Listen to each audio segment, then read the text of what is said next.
ዘመናት በጭቆና ማቅ በግፍ ሰንሰለት ታስሬ መብቴን ላስከብር ጨቋኙን ልሽር ተነስቻለሁ ዛሬ። ሰላም ውድ የቻናላችን ቤተሰቦች፣ በክፍል 15 የሱፍ አበባ ትረካችን ሰመረና ቢታንያ ካደሩበት ተነስተው በቢታንያ ጠያቂነት ፒያሳን እንዲያደርሳት ጠይቀው ወደ ፒያሳ ሄደዋል።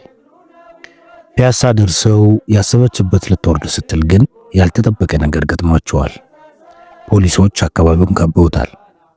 የኢህአፓ ወጣቶችም በፖሊሶች ተይዘዋል።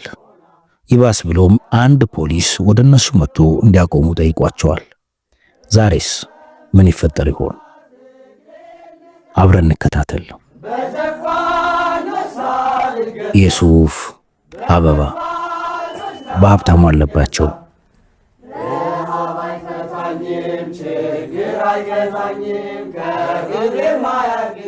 ማነህ? ቁም፣ እንዳትንቀሳቀስ። የለበሰውን የዝናብ ልብስ ከጉንጮቹ አካባቢ እየሰበሰበ በጩኸት አዘዘኝ። አንድ ነገር ማድረግ እንዳለብኝ ራሴን ነገርኩት። ስጋቴ ህቡነታችን ይጋለጣል የሚል አይደለም። ለምን በዚህ ቦታና በዚህ ሰዓት እንደተገኘን ለማወቅ ሊይዙን ይችላሉ። ቢታንያ ቢጫ ቦርሳ ውስጥ ምን እንዳለ አላውቅም። እኔ ሽጉጥ ይዣለሁ። ፍተሻ ካደረጉ ሁለታችንም ጥብስ መሆናችን ነው። የሰዓት ራት። አንድም ቃል ትንፍሽ እንዳትይ በማስጠንቀቂያ ፈጠጥኩባት። ፖሊሱ መጀመሪያ በሷ በኩል ያለውን በር አስከፈታት። ትኩር ብሎ በእንግዳ አተያይ ተመለከታት። ቢታንያ ምንም ሳይመስላት መልሳ አተኮረችበት። ቁንጅናዋንና አለባበሷን ሲያይ ምናልባት ያልጠበቀው አይነት ሰው ሳትሆንበት አልቀረችም። መታወቂያ ሲጠይቃት የቀበሌ መታወቂያዋን ሰጠችው። አገላብጦ አይቶ እንደገና ቀና አለ። በዚህ ሰዓት እንዴት ወደዚህ መጣሽ? ማለቴ ምን ልትሰሪ መጣሽ? ኮስተር ለማለት ሞከረ። ጋራዥ አለኝ። እሱ የጋራዥ ሰራተኛ ነው። ወደ እኔ ያመለከተችው። የመኪና መለዋወጫ ዕቃ ግዢልኝ ብለውኝ ልገዛ መጣሁ። ያ ነበር ሱቁ። ተዘግቶ ስናየው ጊዜ ቆምን። በጣም ተረጋግታ መለሰችለት። ከጭንቅላቷ እስከ እግር ጥፍሯ ብጥር አድርጎ ካያት በኋላ ቀስ አድርጎ መታወቂያዋን መልሶላት ዞር አለ። ክርስቶስ ተመረመረ፣ ዲያብሎስ ታሰረ። አይኔ ያየውን የነጻነታችንን መመለስ ማመን አልቻልኩም። ወደ ግራ ታጥፌ መኪናዋን እንደ ጥይት አስወነጨፍኳት።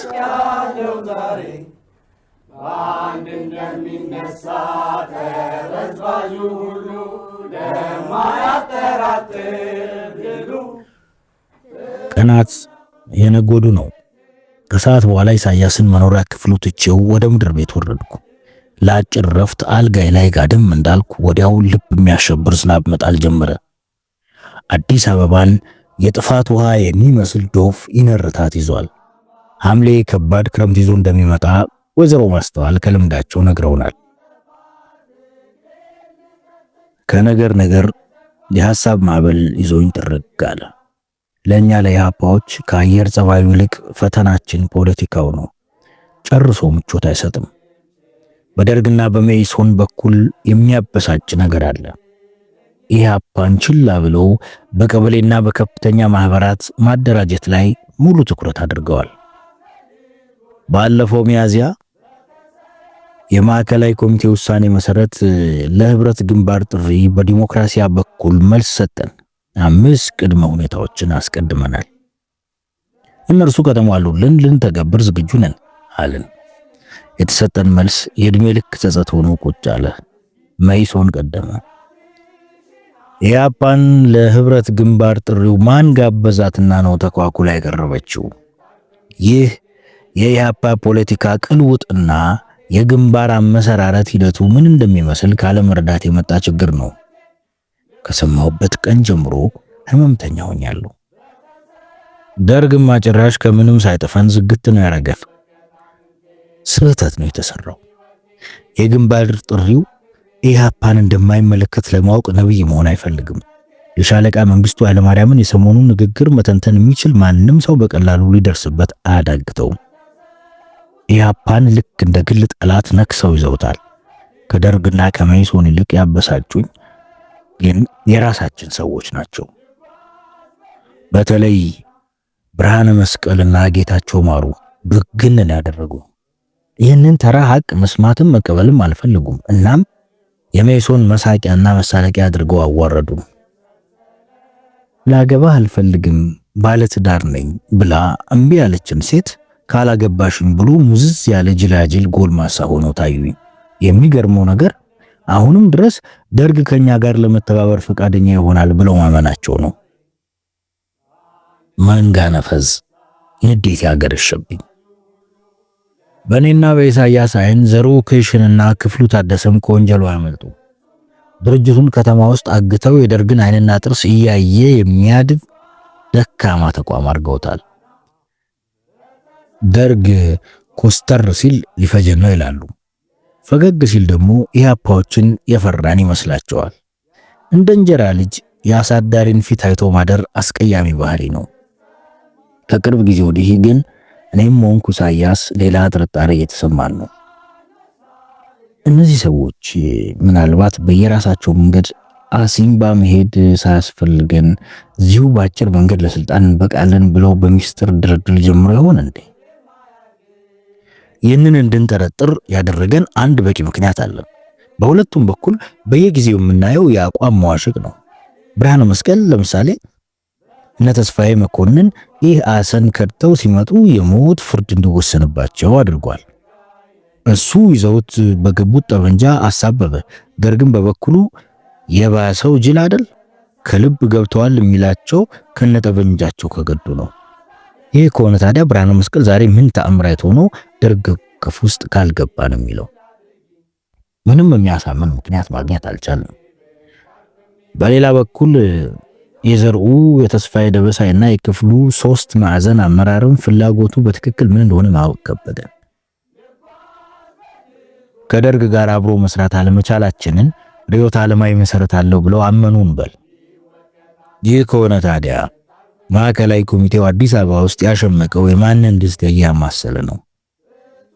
ደርግን ለኢህአፓ ተጽዕኖ ማንበርከክ የሚቻለው በኢህአሰ በኩል ብቻ መሆኑን ለምን አልታያቸውም?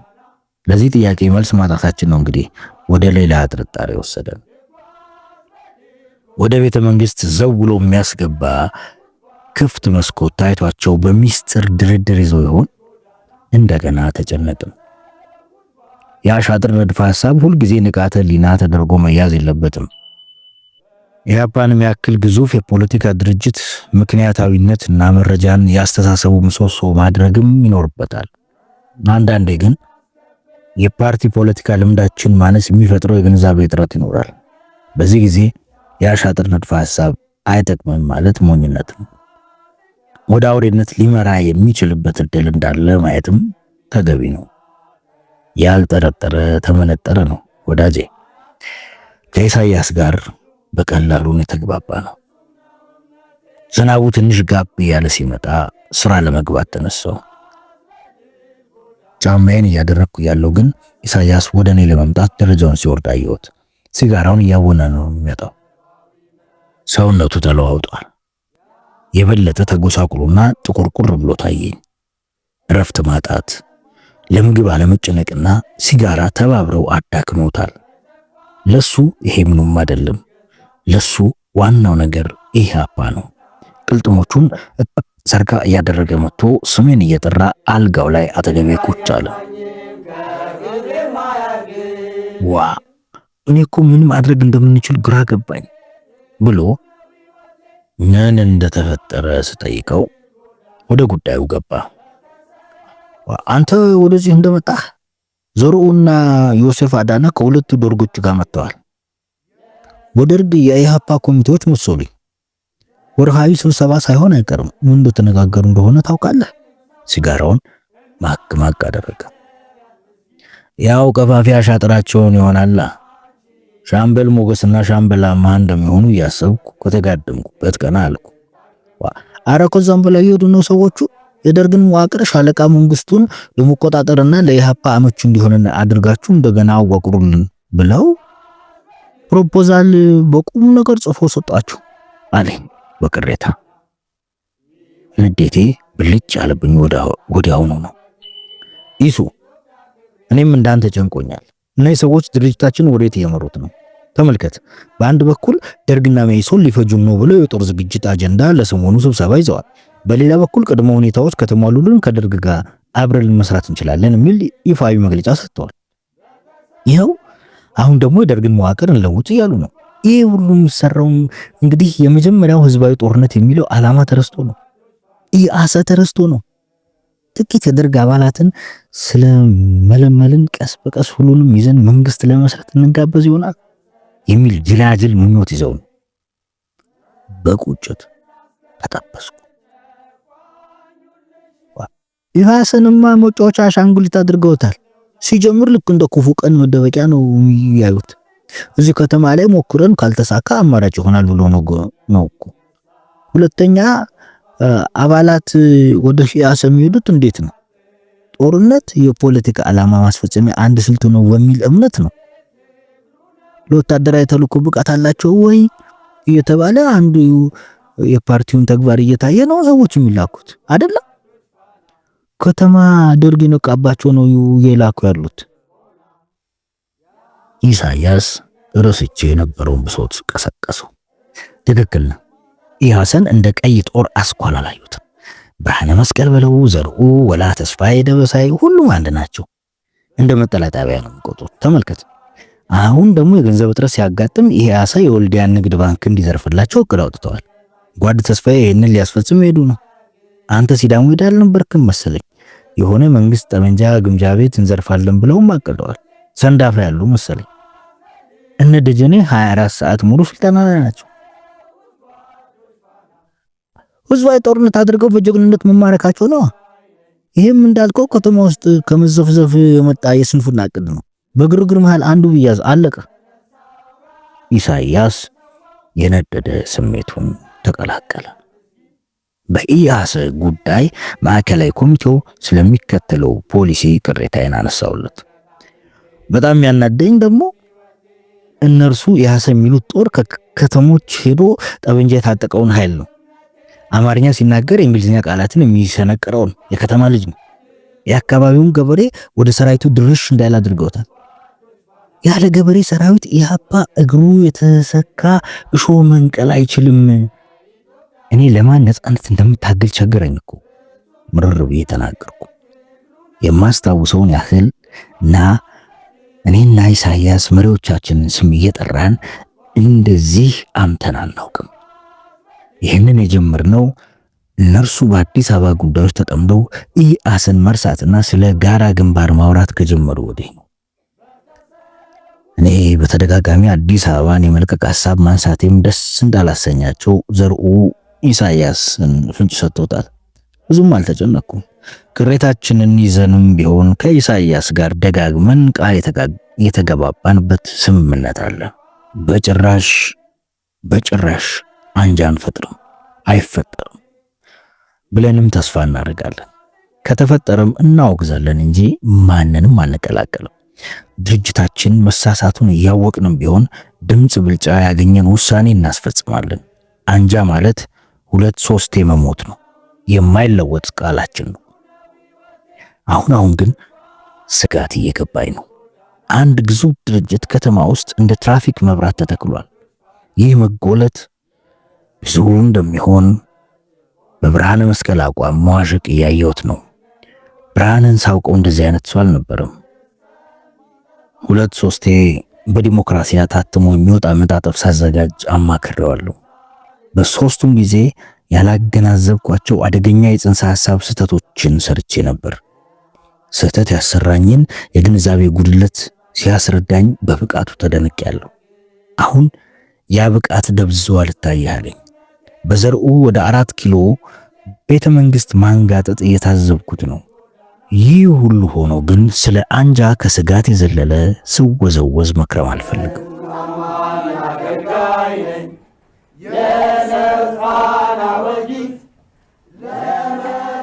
ሸዋዬ ወደ እኔ ቤት በሚያመጣው በር በኩል ብቅ ብላ ትፈለጋላችሁ ምልክት በእጆቿ አሳየች።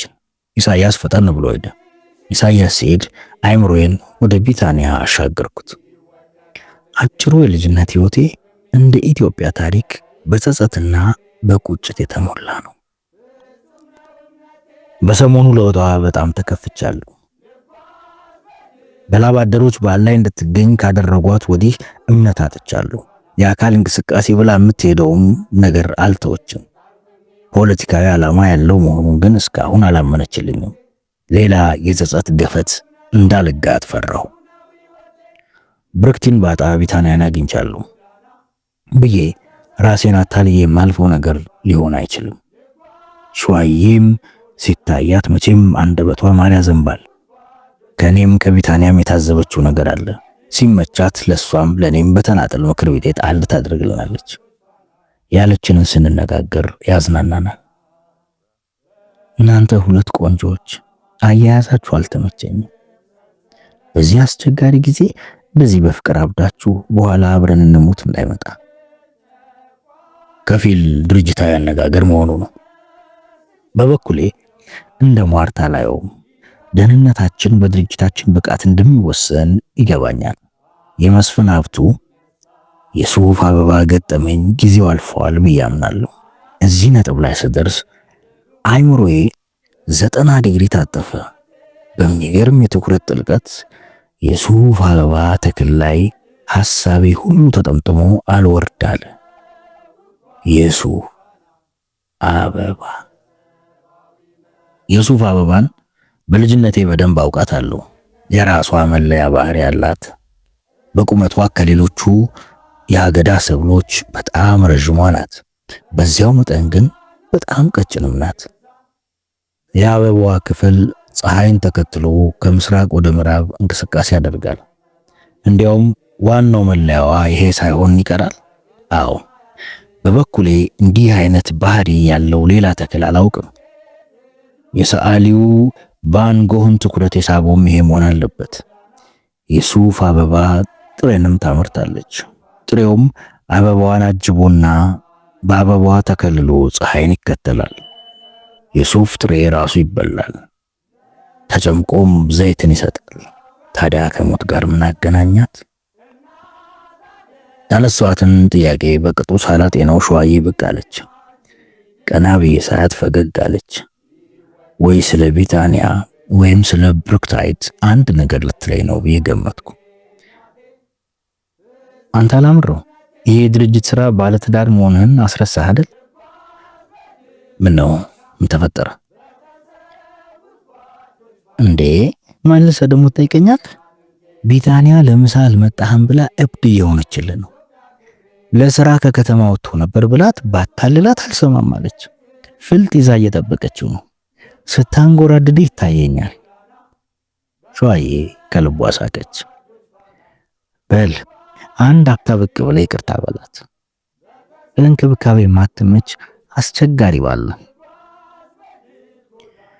አሁን ዝናቡም ቀንሷል። መጀመሪያ ወደ ገራዥ መሄድ ሊኖርብኝ ነው። በአንገቴ ዙሪያ ፎጣ ጠምጥም ወጣው። በዛችው የሚስጥር መንገድ ተሽሎክልኬ ሄድኩ። ከቀዩ በር ስደርስ በቀዳዳ ጮልቄ ወደ ቢታንያ ቤት ጎንበስ ብያየው። ቢታንያ ከሆነች ትልቅ ኮት በጨርቅ ሱሪ ከለበሰች አጭር ልጅ ጋር ናት። ከቤቷ ወጥተው በዋናው በር በኩል ስትሸኛት አየዋት። ከጀርባቸው እያወዳደርኩ ሳያቸው ቢታንያ ልዕልት መስላ ታየች። ስስት ከውስጤ ግንፍል ብሎብኝ ደግሜ አየዋት። በረፍት ሳሙና ሽንቷን ደቀጤማ እጥፍ ዘርጋ ይላል። እትዬ እንኳን እኔ ሆንሽልኝ፣ ከዓይኔ ያውጣሽ።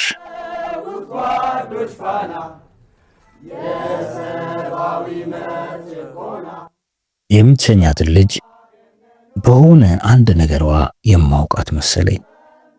የት እንደሆነ ግን የማስታውሰው ነገር የለም። ለጊዜው ችላ ብያት ወደ ገራዥ አመራው።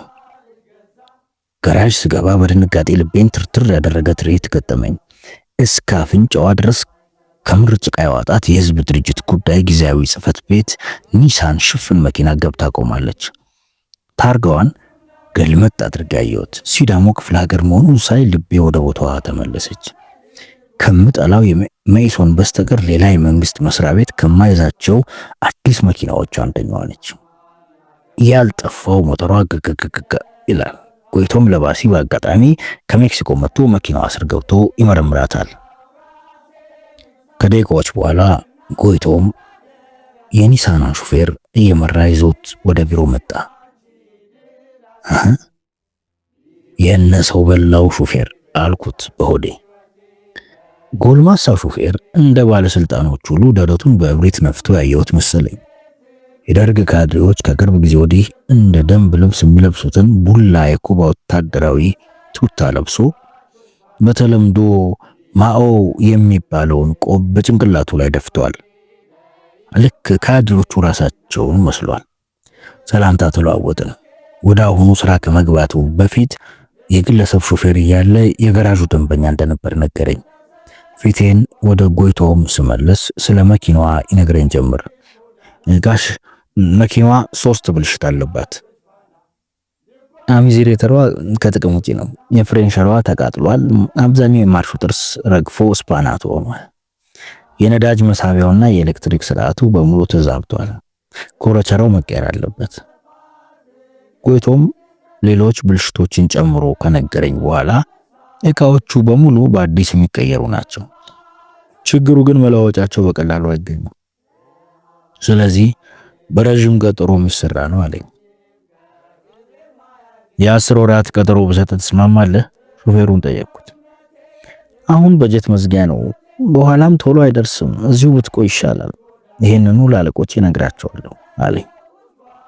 ደረሰኝ ካርኒ ቆረጥኩለት እና ቁልፍ አስረክቦኝ ተሰናብቶ ወጣ። በጥላቻ ከጀርባው አየሁት። ማን ያውቃል እስከ 10 ወር ድረስ እየፈነጫችሁብን አትቆዩ ይሆናል። ድል ለኢህአፓ አልኩ በሆዴ። ጠላትሽን አንቺ ድል አድርጊ፣ ቢወቀት አጥንቴ ብታርፍም ሕይወቴ ለኢትዮጵያ ክብሬ። እንግዲህ እንደተከታተላችሁት ክፍል 16 ይህንን መስሎ አልቋል። ክፍል 17ን በቅርቡ ይዤላችሁ ምቀርብ ይሆናል። አብራችሁኝ ስለቆያችሁ ከልብ አመሰግናለሁ። ሼር፣ ላይክ፣ ሰብስክራይብ ማድረጎትን አይርሱ። እንዲሁም በአስተያየት መስጫው ላይ አስተያየቶትን ማስቀመጦትን አይዘንጉ። ላለው ዘውድ ቲዩብ